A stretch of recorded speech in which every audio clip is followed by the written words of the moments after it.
Hello students, welcome to GRD classes.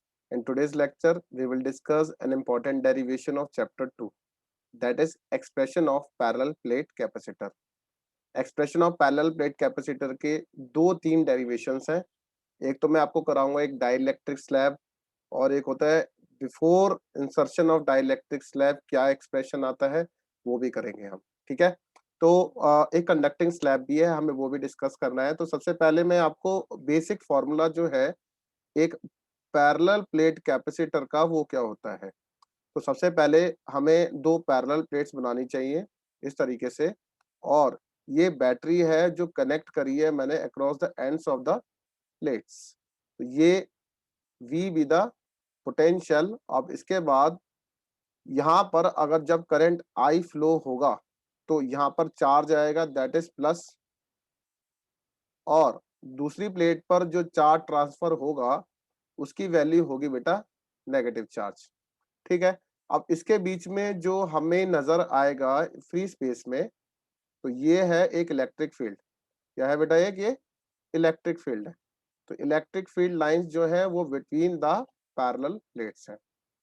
इस plate पर जो सरफेस चार्ज डेंसिटी है वो सिग्मा प्लस होगी, और इस प्लेट पर जो होगी बेटा वो सिग्मा माइनस होगी. अगर पॉजिटिव चार्ज इस प्लेट पर है तो बेटा नेगेटिव चार्ज इंड्यूस हो जाएगा राइट वाली प्लेट पर. तो देखिए, तो कहता है फ्रॉम फिगर आपको क्या नजर आ रहा है. तो सबसे पहले प्लस माइनस सिग्मा, ये क्या है? Surface charge density on each plate. Okay. इसके बाद हमें क्या नजर आता है? That is electric field E. ये क्या है? Electric field between the parallel plates. ठीक है. ओके. अब इसके बाद ये कहता है कि इनके बीच का जो डिस्टेंस है वो स्मॉल डी है. तो डी क्या बना? Distance between the parallel plates. Okay. तो ये तीन मेन बातें जो है आपको लिखनी पड़ेंगी इस डेरिवेशन को करने से पहले. अब सबसे पहले आपको ये पता होना चाहिए कि जो इलेक्ट्रिक फील्ड है दो पैरेलल प्लेट्स के बीच में है.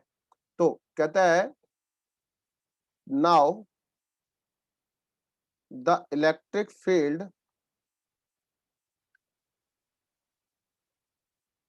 बिटवीन द पैरेलल प्लेट्स क्या होगा. आपको पता होना चाहिए ई की जो वैल्यू होती है वो सिग्मा बाय एप्सिलॉन नॉट की बराबर होगी. ओके. तो ये जो है मेरे पास क्या है? Electric field. अब आपको एक और बात पता होनी चाहिए कि जो चार्ज जो होता है वो एरिया पर डिपेंड करता है, क्योंकि यहाँ पर ए जो रिप्रेजेंट कर रहा है एरिया ऑफ ईच प्लेट है. ठीक है.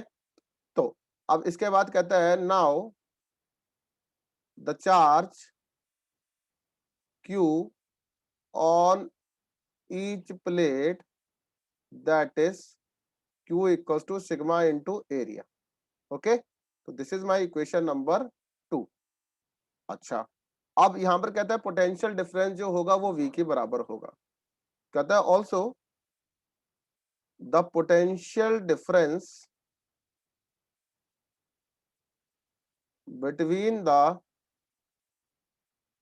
पैरेलल प्लेट्स मस्ट बी कितना? V equals to ED. ये फॉर्मूला आपने पहले भी सुन रखा है. अब मैं क्या करूंगा? Put equation number 1 in equation number 3. Put equation number 1 in equation number 3. तो बेटा यहाँ पर V जो हो जाएगा वो किसकी बराबर हो जाएगा? Sigma by epsilon not into D. ये मेरे पास आ जाएगा इक्वेशन नंबर 4. अगर आपके पास पोटेंशियल आ गया तो अब डायरेक्ट आप कैपेसिटेंस को फाइंड आउट कर सकते हैं. तो कहता है therefore capacitance C equals to किसकी बराबर होता है बेटा? Q by V. अब क्यू किसकी बराबर है? इक्वेशन 1 से हमने क्या कर, इक्वेशन नंबर 2 से सिग्मा इनटू एरिया लिख दिया, और बेटा इक्वेशन नंबर 4 से sigma D by epsilon not put कर दिया. ऐसा करने से सिग्मा सिग्मा कट जाएगा और बेटा ये A epsilon naught by D expression आ जाएगा. तो सी जो है वो किसकी बराबर आया है बेटा, A epsilon naught by d की बराबर। तो ये मेरे पास एक्सप्रेशन हो गया पैरेलल प्लेट कैपेसिटर का। तो दोबारा देखिए, कहता है कि जो अगर सी है वो A epsilon naught by d है, तो ये तब एक्सप्रेशन आया है जब बिटवीन द पैरेलल प्लेट्स हमें क्या नजर आ रहा है, एयर, मतलब ये फ्री स्पेस है इस तरीके से। तो अब इसका जो एक्सप्रेशन है वो A epsilon naught by d है। तो इसको मैं अगर सी नॉट लेट कर दूं फ्री स्पेस के लिए, तो अगर मैं कहता हूं कि अगर इसके बीच में अगर एक डाई इलेक्ट्रिक को इंट्रोड्यूस कर दिया। डाई इलेक्ट्रिक क्या है, डाई इलेक्ट्रिक जो है बेटा एक इंसुलेटर होता है जो चार्ज को होल्ड करके रखेगा। Let us suppose this is your dielectric, and अब यहाँ पर जो है पैरेलल प्लेट्स मैंने ड्रॉ कर दी। ओके, अगर यहाँ पर पैरेलल प्लेट्स ड्रॉ कर देते हैं और ये के जो है इसका डाई इलेक्ट्रिक कॉन्स्टेंट है, तो अगर डाई इलेक्ट्रिक कांस्टेंट जो है किसी मटेरियल का, एक इंसुलेटेड मटेरियल का, वो के की बराबर है, तो अब कैपेसिटेंस में थोड़ा सा चेंज आ जाएगा। अब जो न्यू कैपेसिटेंस होगा, न्यू कैपेसिटेंस की जो वैल्यू होगी वो बेटा सी डैश मान लेते हैं, और वो के टाइम्स होगी सी नॉट के। क्लियर? तो के टाइम्स मतलब कैपेसिटेंस जो है इंक्रीज हो जाता है के टाइम्स। तो सी डैश ये न्यू कैपेसिटेंस है, और ये K times A epsilon naught by d की बराबर माना जाएगा। आई होप कि ये आपको डेरिवेशन क्लियर होती है। अब इसके बाद एक नेक्स्ट एक और है, कहता है जब भी डाई इलेक्ट्रिक को इंट्रोड्यूस किया जाता है तो कुछ चीजें हैं, जो कुछ फिजिकल क्वांटिटीज हैं जो चेंज होती हैं। जैसे कैपेसिटेंस जो हो गया आपका कितना हो गया, के टाइम इंक्रीज हो गया। अब इलेक्ट्रिक फील्ड के बारे में बात करते हैं। कहता है कि अगर यहाँ पर ये एक डाई इलेक्ट्रिक है इस तरीके से, अब यहाँ पर ये पैरेलल प्लेट्स है।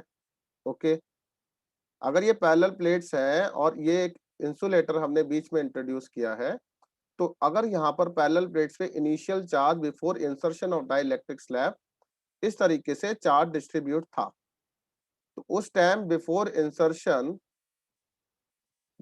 Insertion of dielectric slab capacitance जो था वो सी नॉट की बराबर था, which is equal to A epsilon naught by d. Okay, अब जैसे ही मैंने डाई इलेक्ट्रिक को इंट्रोड्यूस कर दिया, तो इनिशियली जो इलेक्ट्रिक फील्ड था वो ई नॉट मान लेते हैं जिस time before insertion of dielectric slab. अब ये एक डाइलेक्ट्रिक है जिसकी थिकनेस कुछ टी की बराबर है। तो अब डाइलेक्ट्रिक के अंदर जो चार्ज है, नेगेटिव चार्ज इस डायरेक्शन में इंड्यूस हो जाएगा और पॉजिटिव चार्ज इस डायरेक्शन में इंड्यूस हो जाएगा जो इसके अंदर चार्ज है। अब इसके अंदर एक इलेक्ट्रिक फील्ड डेवलप होता है, दैट इज ईपी। ईपी मतलब वो इलेक्ट्रिक फील्ड जो चार्ज के सेपरेशन के द्वारा हुआ है। तो यहाँ पर ईपी क्या रिप्रेजेंट कर रहा है, ईपी रिप्रेजेंट कर रहा है electric field due to polarisation of charge. Polarisation of charge क्या होता है, सेपरेशन ऑफ चार्जेस। ठीक है, दैट इज ईपी। अब कहता है जो डाई इलेक्ट्रिक के पुट करने से जो इलेक्ट्रिक फील्ड के बीच में जो चेंज आया है वो कितना है। तो कहता है कि जो नेट इलेक्ट्रिक फील्ड बना ई, वो किसकी बराबर बना, टोटल में से जो टोटल डिस्टेंस दी है उसमें कितना इलेक्ट्रिक फील्ड था, ई नॉट, इसके अंदर कितना डेवलप हुआ, दैट इज ईपी। ये इलेक्ट्रिक फील्ड बना। ठीक है, जो डाइलेक्ट्रिक के पुट करने के बाद जो बिटवीन द पैरेलल प्लेट्स जो नेट इलेक्ट्रिक फील्ड नजर आया वो किसकी बराबर है, ई नॉट, मतलब total electric field minus of dielectric के अंदर का पोलराइजेशन ऑफ चार्ज के द्वारा इलेक्ट्रिक फील्ड। ऑल्सो इसको इस तरीके से भी लिखा जा सकता है कि जो ई है वो E naught minus of E P की बराबर है, which is equals to E naught total electric field का डिवाइडेड बाय के। क्योंकि इलेक्ट्रिक फील्ड डिक्रीज हो जाता है जब चार्ज का ही फ्लो नहीं होगा एक प्लेट से दूसरी प्लेट पर, तो इलेक्ट्रिक फील्ड जो है इनिशियल का 1/k टाइम्स डिक्रीज हो जाएगा। तो ये एक इंपॉर्टेंट पॉइंट है आपके लिए कि इलेक्ट्रिक फील्ड जो होता है, electric field decreases 1/k times its original electric field. ये पॉइंट भी आपको क्लियर होना चाहिए, ओरिजिनल इलेक्ट्रिक फील्ड। बहुत अच्छी बात है। अगर इतनी बात आपको क्लियर होती है तो अब यहां पर हम एक और एक्सप्रेशन कर रहे हैं, expression of parallel plate capacitor with dielectric slab. अब डाइलेक्ट्रिक स्लैब के द्वारा जो एक्सप्रेशन आता है हम वो यहां पर हम एक्सप्रेस करेंगे। ठीक है, तो देखें कैसे होगा। कहता है before insertion of dielectric slab. अब मैं एक आपको स्टोरी सुना रहा हूँ कि डाइलेक्ट्रिक स्लैब डालने से पहले, पुट करने से पहले क्या हमारे पास क्वांटिटीज थी। कहता है before insertion of dielectric slab, dielectric slab डालने से पहले कैपेसिटेंस कितना था। तो आपने बोला सर कैपेसिटेंस जो था वो सी नॉट के बराबर है, which is equal to A epsilon naught by d. This is my equation number 1। And electric field कितना था, आपको अभी थोड़ी देर पहले ही बताया कि जो इलेक्ट्रिक फील्ड है वो ई नॉट है ना, विच इज इक्वल टू कितना, सिग्मा बाय एप्सिलॉन नॉट, क्योंकि दो प्लेट्स है। आपको पता है कि सिग्मा किसके बराबर होता है, सिग्मा जो है वो चार्ज पर यूनिट एरिया होता है ना। सिग्मा किसके बराबर है बेटा, चार्ज पर यूनिट एरिया। ठीक है, तो बेटा यहाँ पर इलेक्ट्रिक फील्ड की जो वैल्यू आएगी वो कितनी हो जाएगी, charge upon A epsilon not. This is my equation number 2। अब मैं क्या कर रहा हूं, अब मैं एक डाई इलेक्ट्रिक को इंट्रोड्यूस कर रहा हूं। कहता है now a dielectric slab is introduced between the parallel plates, between the parallel plates. अगर पैरेलल प्लेट्स के बीच में मैंने डाइलेक्ट्रिक को इंट्रोड्यूस किया तो देखिए क्या क्या होगा। तो अब यहां से मैंने क्या करा, एक डाइलेक्ट्रिक बना रहा हूं मैं कुछ इस तरीके से, सो दैट ये आपको क्लियर हो जाए। तो यहाँ पर मैंने दो पैरेलल प्लेट्स बनाई है, ठीक है, और ये मैंने इस तरीके से दिखाया। इनिशियली जो इलेक्ट्रिक फील्ड था वो बेटा ई नॉट है। ओके, अब ई नॉट इलेक्ट्रिक फील्ड है, तो अब इसके बीच का जो डिस्टेंस है वो बेटा स्मॉल डी है। अब डाइलेक्ट की जो थिकनेस है डाइलेक्ट्रिक की वो बेटा टी के बराबर है। आप सभी बच्चों को पता है यहाँ पर नेगेटिव चार्ज इंड्यूस हो जाएगा क्योंकि यहाँ पर प्लस चार्ज था पहले, ठीक है, और इस प्लेट पर जो था ये नेगेटिव चार्ज था इस तरीके से, और यहाँ पर इसने कौन सा चार्ज इंड्यूस किया, पॉजिटिव चार्ज। इसके अंदर कौन सा इलेक्ट्रिक फील्ड डेवलप हुआ, ईपी, है ना, ईपी पोलराइजेशन ऑफ चार्ज के द्वारा। तो कहता है now a dielectric slab is introduced between the parallel plates, then electric field जो होगा that is E, which is equal to किसके बराबर, E naught minus of EP, which is equal to E naught by K. अभी थोड़ी देर पहले पढ़ा है आपने। तो this is my equation number 3। कहता है देयरफॉर पोटेंशियल डिफरेंस जो होगा वो V है। अब डाई इलेक्ट्रिक के पुट करने से पहले टोटल में कितना इलेक्ट्रिक फील्ड था, ई नॉट। अब इसका डिस्टेंस कितना है, डी। डी में से थिकनेस टी घटा दी तो दोनों साइड पर जो जगह बच गई तो वो डिस्टेंस कितना लिखेंगे हम, डी माइनस टी। डी में से टी थिकनेस घटा दी डाइलेक्ट्रिक की, तो इस वाले हिस्सा जो बचा है दोनों साइड पर ये वाला, तो यहाँ पर कितना इलेक्ट्रिक फील्ड है, आपने बोला सर ई नॉट, तो ये हो गया E naught be the electric field plus.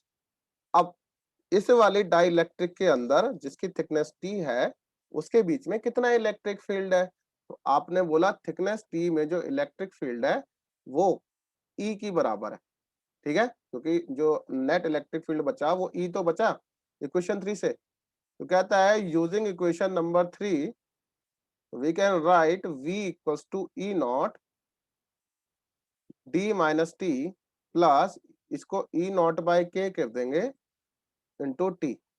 अब मैंने क्या करा, ई नॉट को कॉमन निकाल लिया तो d minus T plus of T by K हो गया।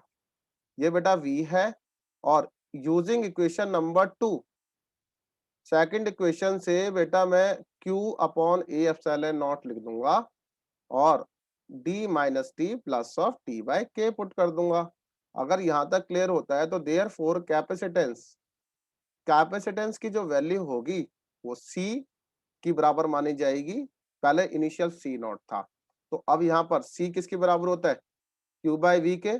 अगर मैं इसको इक्वेशन नंबर 4 पुट कर दूं तो यूजिंग इक्वेशन नंबर 4, तो बेटा C जो हो जाएगा Q upon Q by A epsilon naught d minus T plus of T by K. तो बेटा Q से Q कैंसिल हो गया, then you will get A epsilon naught ऊपर चला गया upon d minus T plus of T by K हो गया। तो ये वाला जो एक्सप्रेशन है ये आपको प्लीज याद करके रखिएगा, इसलिए बोल रहा हूं क्योंकि ये आपका एग्जाम्स में पूछा जा सकता है। तो ये था मेरा expression of parallel plate capacitor with dielectric slab. तो आई होप कि आज के लेक्चर में आपने जो ये दो टॉपिक्स, दो डेरिवेशंस करी हैं वो क्लियर होती हैं। If any doubt, please contact with me. Thank you very much.